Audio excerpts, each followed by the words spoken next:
So it's interesting, Danny. I use Perplexity for an AI chat. I don't know if you've been into the chat GPT stuff. I decided before the meeting just to kind of, tell me of, I'm having a podcast today with Danny Taylor. He was a ex NHL player and real estate agent. Give me a bio and some interesting information about you. So I did that. It does such a good job of it. Like just, telling a good story about you.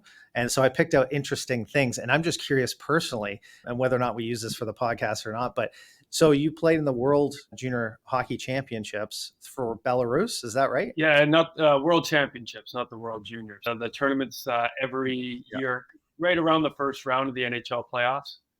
Um, Yes, I know exactly the one. yeah, Yeah, yeah, so okay. then we played it during COVID too. So, um, it was a big lead up trying to get into that too. Like I had to play in Belarus for 2 years before I could get my passport, and it ended up being not the greatest hockey experiences. I ended up playing decently, but as far as the experience, there's no fans. I couldn't leave my hotel room for a week, or maybe even 10 days.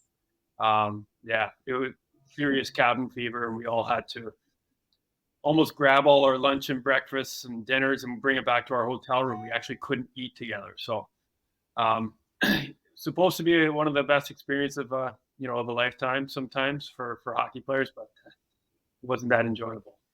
So our show, Danny, it's called Living the Dream Podcast. It's actually episode 17. The big premise of the show is it's about balancing work and life and trying to find that balance. One thing we always say is it's not about how much money you make, because like you can make as much money as you want and you can still be unhappy, right? It's about finding that balance in life.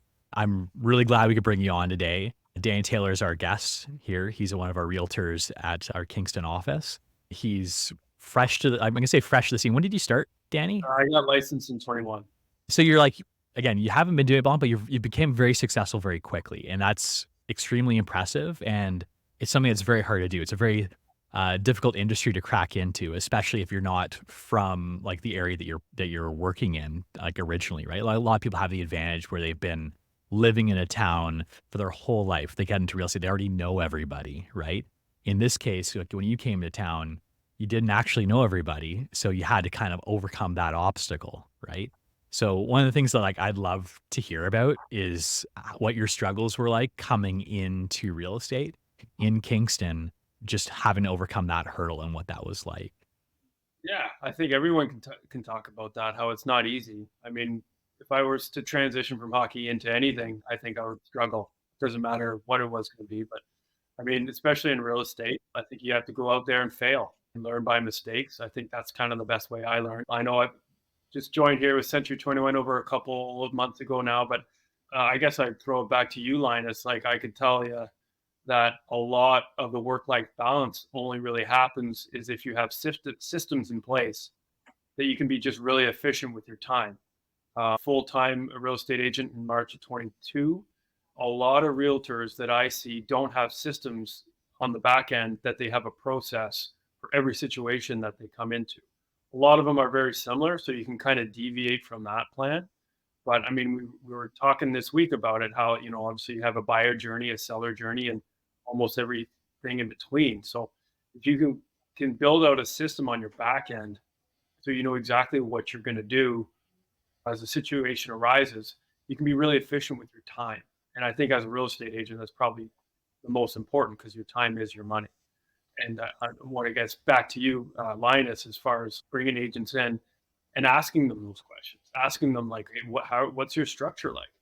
What's your system? What's your plan here? And I think that's been very valuable over the last 2 months. And you would be shocked how many times you have that conversation. People like, I have no idea what I'm doing. I'm kind of just flying by the seat of my pants, just playing it day by day and not having that efficient structure in the background. I know Eryn must hear this all the time as well with agents he talks to, but it is a great opportunity to give that mentorship to the agents that we chat to all the time, that we help and we coach and we train and teach, to put that kind of structure together and in place.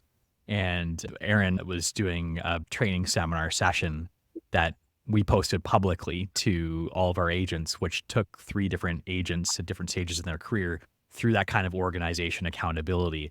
And it was definitely a great experience to watch other agents through that journey and allow other agents to get a glimpse into how that progressed. And just to add to that, and first of all, in terms of systems, we always talk about systems and systems. So I'm sure a lot of agents are like, "What systems do you speak of? What is it? What is a system you're talking about?" And it's such a broad word. Let's start there. Like, what are some of the systems that Danny, either did help you or that you need to implement in order to help you get that work-life balance specifically? Yeah, I mean that's a Right. great question. Like I could talk specifically about a home evaluation, or what we're talking about today about video messaging, and the power of video content. I feel Mhm. like a lot of real estate agents, they just tell people, they're like, oh, I came in here, I feel it's worth this much, but without any kind of background. I just find I've had a lot of success bringing people through a journey of why their house is worth a certain amount. So, like, not just showing them, but actually going through the listings of what is sold, what's been on the market for a while, and ultimately try to get them the highest and best number, but also a realistic number, because everybody wants more for their house. I want more for my house. But when you can kind of guide the seller along, or the buyer, just to kind of show them and not tell them. I think that's probably my biggest thing that I've learned here in the last year is people don't like to hear words. They need to come to their own conclusions themselves with the information that you can provide uh, through video. I bring it back to hockey, but hockey players were very much a visual learners. The coach gets up there and speaks words. We're just one ear and out the other. Like, you need to put it on video. It's no different than kids.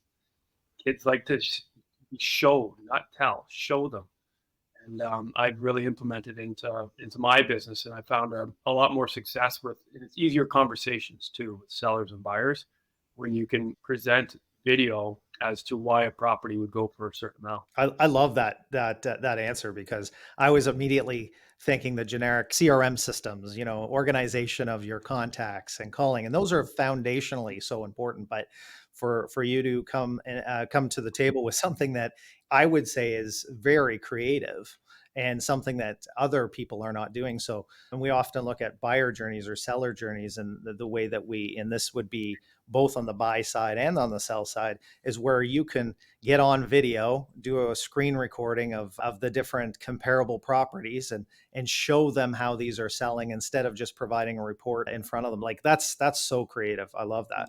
That's really good. Yeah, sometimes we get, especially myself and you, and I know we love technology and using the tools we have at our disposal, but sometimes it really is about just sitting there with printed off listings and just being that kind of people person and taking someone through the journey without having the tech support in the background, right? It's still a people industry at the very base level of things. And again, I love Danny's answer too. It's about taking them on that journey, making sure that they're buying into it too. Even at the office meeting we had the other day, one of their agents was showing their client, they're doing a listing presentation, and the client showed them what the last agent before them did. And they essentially had a little piece of paper saying, this is the price of your home. And they scratched it on, they gave it to them. That was their home evaluation. And our agent was almost laughing with the client about it, being like, that's all they gave you, like a little piece of paper saying this is the number. And she was like, this is what I did. And she did something very similar to Danny. Take them on the journey, help them come to the conclusion, because you don't know what the person is expecting their house to be worth, right? You want them to come to that conclusion too. If you just say a number, they're either probably going to be very disappointed or very excited, depending on what side of the coin they're on. But if they come to the conclusion with you about what the price of their home is, you're going to have a lot more buy-in and a lot happier client. And they're going to trust you a lot more too, because you gave them a little bit more backing as to why it is that much. So it's interesting that we talk about systems of video and different technologies. When I'm talking some of the top producers, they're looking for more. They're looking to drive their business or have a better quality of life. And they're like, I don't have systems. And Linus was smiling about that and saying, Eryn, you must hear this all the time. And I do. But specifically, not just from new agents breaking into the business, but we're talking seasoned veterans, 15 years in, and they're 800,000 gross commissions every single year. And they're running around going, I know I could be better, and I don't have anything in place, and I don't use CRM systems and video. Oh my goodness, if I had to turn on my computer and do video. So I think that comes back to personality. And I'd like to ask you, Danny, you got into the business not too long ago, and you've had good success. My guess is it wasn't the systems, right? My guess, and it's hard to talk about yourself a little bit, but what do you think that difference is in your personality that people want to work with you, especially in an area that Kingston wasn't your hometown and people aren't just using you because they like you from childhood? Yeah, that's a great question. I've always been a listener than a talker. So I usually like to just ask them really powerful questions and then I listen. Buyers have very specific wants sometimes. So they either have a problem of what they're wanting to do, and the same thing with the sellers. Um, I usually like to ask why are they moving? When do they want to? I'm there to help them guide along that process, whether it be the logistical operations of selling and moving their stuff. So where are they going to go next? And then obviously on the buying end, what do they need? Do they need help? As far as locating schools, and there's obviously a lot going on here in Kingston with your downtown market. You got 100-year-old homes downtown. You got your waterfront properties that are on the St. Lawrence. Your cottage markets. We're blessed here in Kingston. We've got a plethora of lakes. Not all are obviously valued equal. So there's a lot going on. As a buyer, you'll need to know all that, especially on a resale of 2, 5, or 10 years down the road. I know Danny doesn't like to talk about himself and talk him up too much, but he's a very charismatic person as well. And I've heard him on the phone. I've seen him dealing with clients, and they warm up to him very quickly because he's honest. He is very personable, and he, like you said, he listens too, right? A lot of us, we fall in the trap of talking too much. I know I do. You should have seen the last office meeting I did. I feel like I just keep talking forever, and I could talk forever, but there is a lot of value into listening what other people have to say. And I know that's some advice that we give too. You go through a showing with somebody, right? You don't say, here's the kitchen. Of course, they know that's the kitchen. You walk through, you see what they think, what they say, right? And you adapt to their needs and wants because they're not necessarily the same as like you might expect. The power of listening. Again, I love these answers because as a newer, and then you're not a new agent, but somebody breaking into the real estate business over the last few years, you're not relying on 20 years of knowledge, are you? I mean, I talk a lot too. So when I get into that conversation, all the knowledge that I have over 20 years starts coming out, and I realize this is not what they're like. Really, from a sales perspective, I mean, they're looking for the knowledge, but I could be talking for a half an hour on a topic that they are not interested in because I didn't ask the right question. And so when you're first starting out, I think it's really important to be a good listener and ask the right questions, the powerful questions. Tell me about that, Danny, because yeah, I mean, it's all about the questions you ask too, right? Yeah, exactly. You always want to try to find out the core of what they're trying to do within real estate. And there's so many different things, right? Whether it's your primary residence, an investment property, Airbnb, you just kind of have to get to the core of what they're looking for, and then obviously trying to provide options for them, helping them along the way. I think that's how I've worked and operated. And I'm fortunate enough, obviously, come from that hockey background where a lot of our time is spent in a dressing room, just snapping it around, kind of like we're doing right now. I feel like this has been my life for like the last 30 years or so in that dressing room setting. You made me think of an anecdote, and this is from just even a few weeks ago at the office too. Because one of the first things Danny wanted to do when he joined us, he's like, "Hey, Linas, I really want to get into video. It's because it's a big focus, and I think there's a lot of growth and potential there. How can we do that, right?" So one of the first things I was like, you know what? Let's sit you down and just turn on the camera and just start talking and see how it goes. And we did that, sat down in this very spot, right? Had the camera rolling. Danny did great, but boy, Danny, were you ever nervous? And I didn't really realize it when you're talking on camera at first. Talking to the camera, just talking, monologuing is a lot more difficult than this like locker room type style talking, right? You after about half an hour of doing it, you stood up, you're like, I've soaked through my shirt. I couldn't believe it. Like your front, back, sweating like right through the shirt. It was even cold inside of the office. It wasn't even a hot day. And I was like, hey, Danny, you know what? This isn't your element. Let's change this up a little bit. And I think that's where we realized like that doesn't work. We can't just sit down in front of a camera. We need to have a bit of a conversation with people to talk to.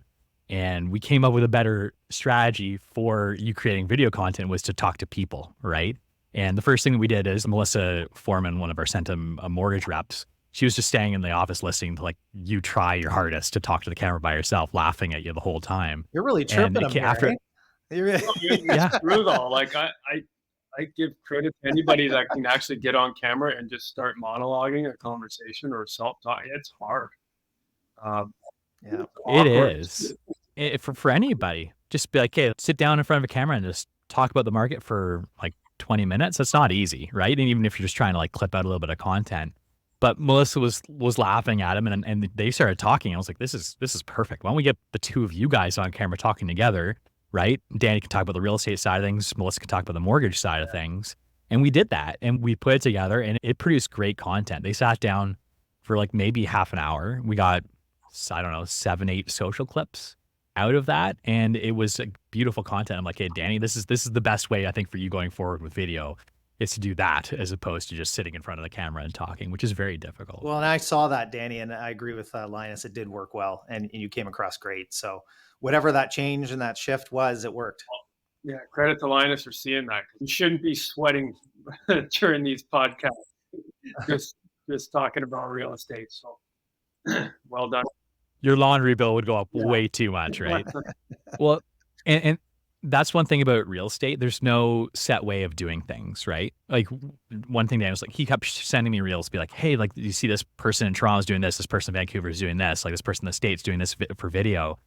Just because someone else is doing something doesn't mean that you have to copy exactly what they're doing. You can take ideas from everyone. That's a big power of going out there and seeing what other people are doing. Then you take that and you make it your own. And that's one of the most important things. I love talking to people in business planning sessions. I was sitting down with an agent yesterday, and I was saying, hey, like there's no set way for doing real estate. Every single agent is unique, and they have to have a unique business plan. They have a unique approach. They have to put their own spin and flavor on it.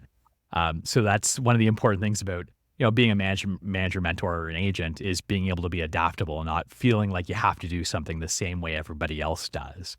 Play around with things, experiment, throw mud against the wall. Sometimes it sticks. Sometimes you just get a dirty wall, right? Who knows? But at least at the end of the day, you go on your own journey and figure out the path to success. Linus, I got a question for you. Can you talk a little bit about business planning with real estate agents? Because that's another thing that I bet you 80% of realtors here in Kingston don't do. Like when you ask me, well, where do all your deals come from? I'm like, I don't know. It's like, well, how do you not keep track of it? And then how do you not focus more of your attention on that? So can you go through a little bit? So a little secret. It's not just a Kingston thing. This is a realtor thing across the globe, I'm sure. You have to remember too, most people that are attracted to our industry, they're type A personality salespeople. And it's very difficult to find salespeople that also are very dot the I, cross the T, like forward-thinking planners. They definitely exist, but it's not the first thing that people would necessarily think about when coming into the industry. And I know Eryn, he's been doing this for a long time too, sees this all the time. People come in, and when I first got into management, I expected people to be like, this is my business plan, and we'll, okay, let's sit down and revise it. But 95% of the time, an agent comes through the first time I talk to them about business plan, they'll be like, I've just been running around like a chicken with my head cut off, just playing it by ear. Don't have any sort of plan. I just go through and just live day to day and week to week and go from there. But it's extraordinarily important, and I'm going to make sure Eryn comments on this stuff too, to sit down.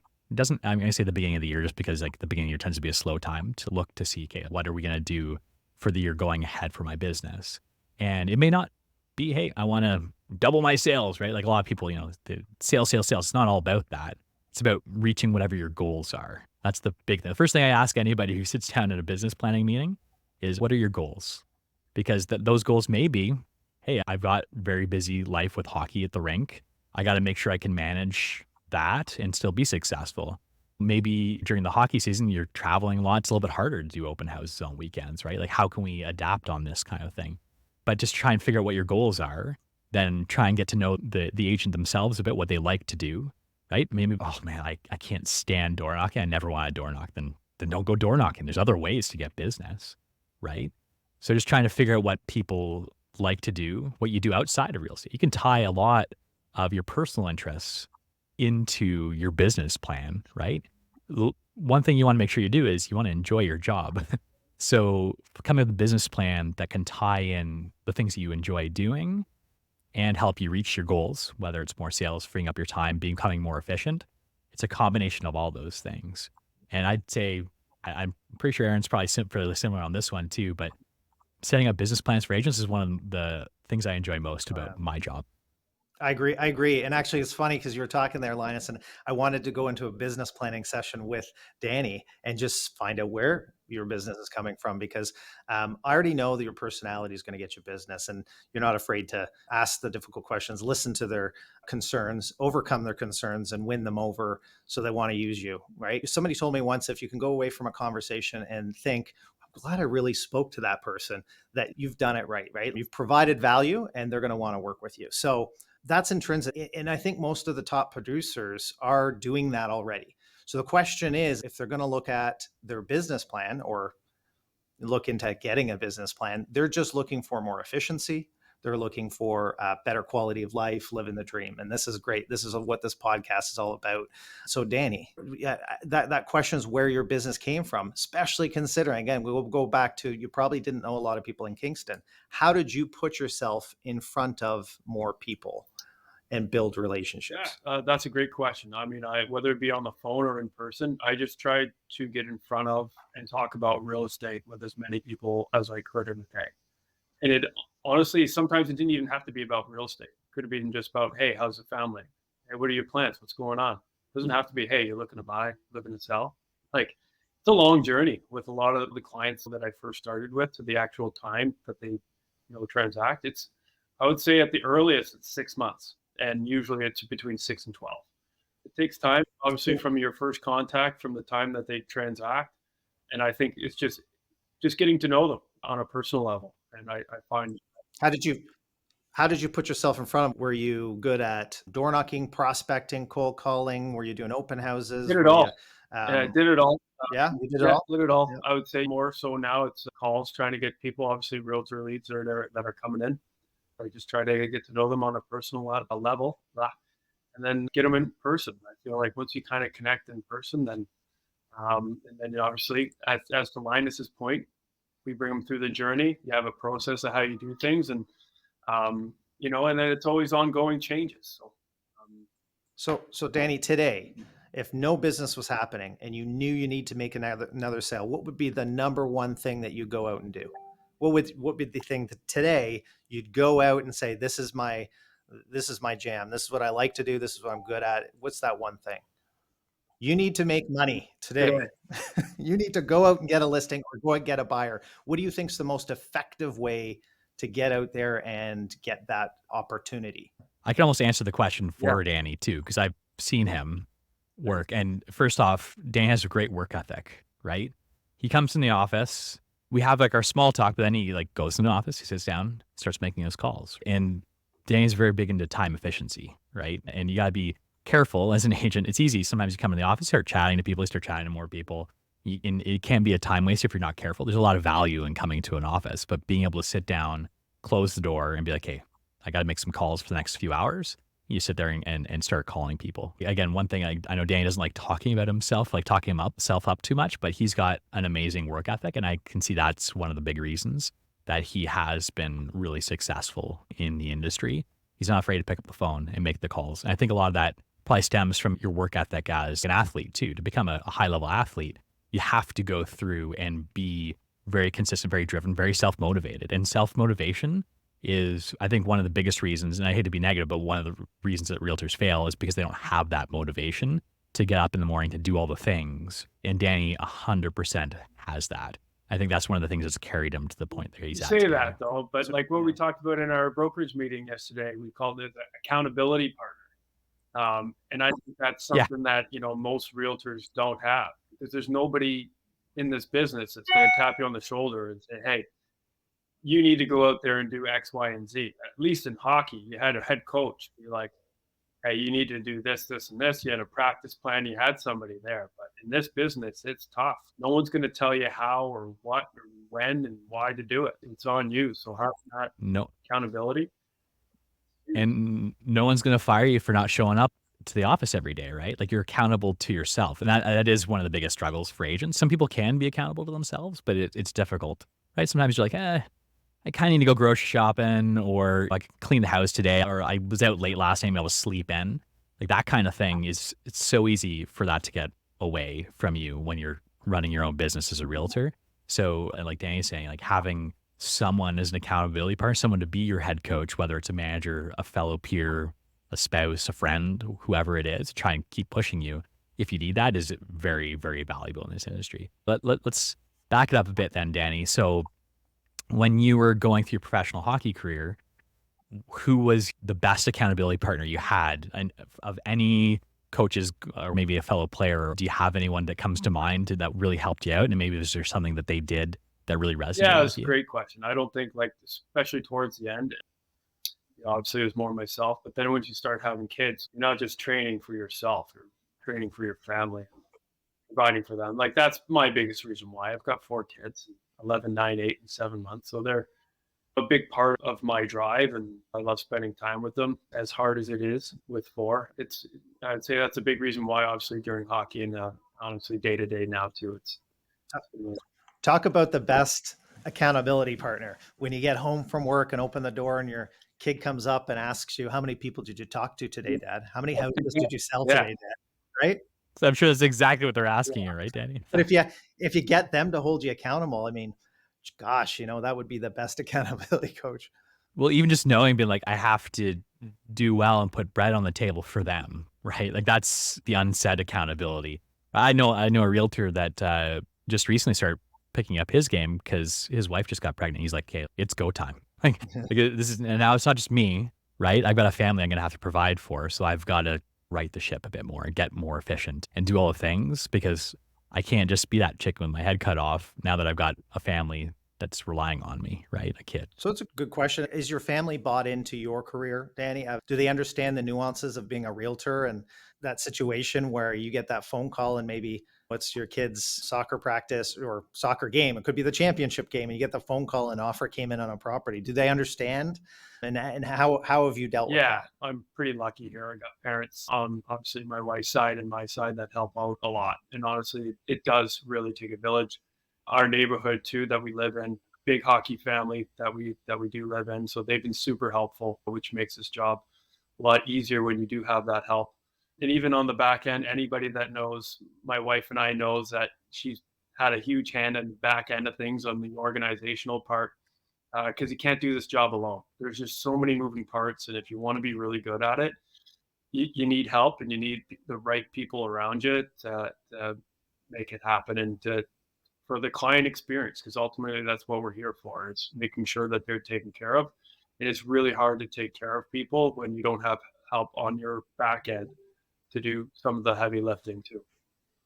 Back to video, because I think that's something that you're really focusing on now. And I love it because even for the last 10 years, when video started being a little more prevalent in the real estate market, and everybody was saying, got to be on video, got to be in front of people. It's a great way to get them to recognize you and see you as what has changed in society as being influencers, right? So we're more apt to trust somebody on a TikTok video or a Instagram reel about our health and the food we eat and the rest. So now I think society's changed in that fashion. These are the things that when you're talking about it, so I always look at it as like if Tom Hanks walked in my door right now, I'd shake his hand, I'd know him. Like Tom Hanks wouldn't know me, but I'd know him. So are there any other creative ways that you're looking to leverage video to become that influencer in Kingston? I think it's just Instagram, Facebook, YouTube. It's taken off, and obviously times are changing. Funny, we've got a wood stove down here, and I still see real estate ads in the newspapers. Is there people still looking at real estate in newspapers? Yeah, maybe, but I would say it's probably 1 or 2%. The majority's online, and people like to creep you, right? They like to get to know you before you even walk in the door. It's just the age we live in, especially with Google reviews. Like, if you need someone to clean the east trough, well, someone's going to go take a look at all the companies and check people out and read the reviews. It's no different. So it's never been more important, I think, for people to be comfortable with you before you step through the door. Yeah. Just pushing out content, right? I mean, you use the word influencer there, Eryn, and for social media, putting out content, I actually see it more as a way to have touch points with your sphere of influence, right? I've talked to other agents, to other broker owners about this as well, who are very big into the social media space, and they say you don't need to be that influencer, right? Because if you have a million followers, like how many of them are actually going to be in your local market? Yeah, okay, there's definitely power to being an influencer too, but if you have 1,000 followers, let's say, on your Instagram account or whatever it happens to be, and you know most of them to pick up the phone and talk to them, or to identify them like walking down the street. There's a lot more power to being able to push out like little bits of content to them so they can kind of keep a little bit of an eye on what's going on behind the curtain in your life, what you're doing with your family, like a little bit of maybe insights in the real estate market as you put some of that kind of stuff out there too. I think there's a lot of value in that, like having it as another touch point for your sphere of influence. And I mean, myself and Dan, we've talked about this a lot. Just creating the content is the biggest thing. And it doesn't even have to be necessarily about real estate. There's a rule that's a fairly famous one. I think it's a 90-10 rule, right? You put out 90% of stuff, video content or whatever kind of content that people will enjoy. And then the 10% can be your advertising, your self-serving, shameless self-promotion stuff. I use the anecdote a lot. I remember watching Transformers back in the 80s. It was one of my favorite cartoons. And you'd sit through, I mean, kids these days probably don't realize that there are commercials that would interrupt your program, but you'd sit through it, you'd watch the commercials in between, and you'd suffer through them because, hey, like I love the show. I love Transformers. I'll suffer through a few commercials here and there every 10 minutes or however often the commercial breaks are. But if they had half or 90% of commercials and only 10% Transformers, I'd be like, I'm going to switch the channel. I'm going to go watch something else, right? I'll go watch G.I. Joe or Care Bears or something. I don't even know. But the whole point is that you want to make sure that you have a good balance of content to self-serving, self-promotion stuff. And that's one thing I've talked to Danny a lot about, as well as other realtors, is I think so many realtors do that wrong. They'll push out a lot of content, which is just real estate, and less about themselves and just things that people will actually find interesting. And I know those posts are the ones that get the most engagement, right? And if you have most of your stuff being stuff that people enjoy watching, and then, I mean, people can enjoy the real estate side of stuff too, but they'll start liking things and they'll comment on it. And then the algorithm will pick up, okay, they like Danny Taylor's stuff. When he does a real estate post, they'll see that now as well because they've been engaging with this stuff more often. And Danny, I think one of your most popular posts was a couple weeks ago, just something you did off the cuff at a store in town, if I'm not mistaken, right? Yeah, no, it's that wood stick at a Pro Hockey Life, which I didn't even know they were still making wood sticks. But you're right. I used to sell. Yeah, like that's when we were growing up, was wood sticks. But yeah, no, that was by far most popular post. Linas, you've been a great teacher on that, just showing people, like, get people to know you, and then obviously sprinkle a little real estate in there on the side. And hold on to your seats because commercials are coming back. I don't know if you've seen the streaming. Like you go on Prime now, and you have to pay to get rid of the commercials now, right? And they started with YouTube, and they've gone on to Prime, and you'll see it in Netflix. Everyone's going to get onto that because they got to push that income stream even higher. Yeah, no kidding. This has been an awesome session. I really appreciate you guys having me on. And I really, obviously, I know it's been only 2 months, but what a night and day difference, and just kind of going through the process and the day-to-day operations. So thanks for having me. We love having you. We're super excited when you came over with us, and I think there's only going to be great things happening there for you and in Kingston. And like I said, we always push the work-life balance. You have a wonderful family, and I think that's obviously the most important thing in life is the people around you, and we love to have that culture within our company. Well, I appreciate you guys having me 100%. on and having me within the brokerage. I want to thank Danny and Eryn again, as always, for coming on the show. The name of the show is Living the Dream. You can find it anywhere you find your podcasts. We're on YouTube as well. Best place to figure out where any of our content is just livingthedream.show. The website is www.livingthedream.show. We do this every couple of weeks. Thanks for listening. Have a great week.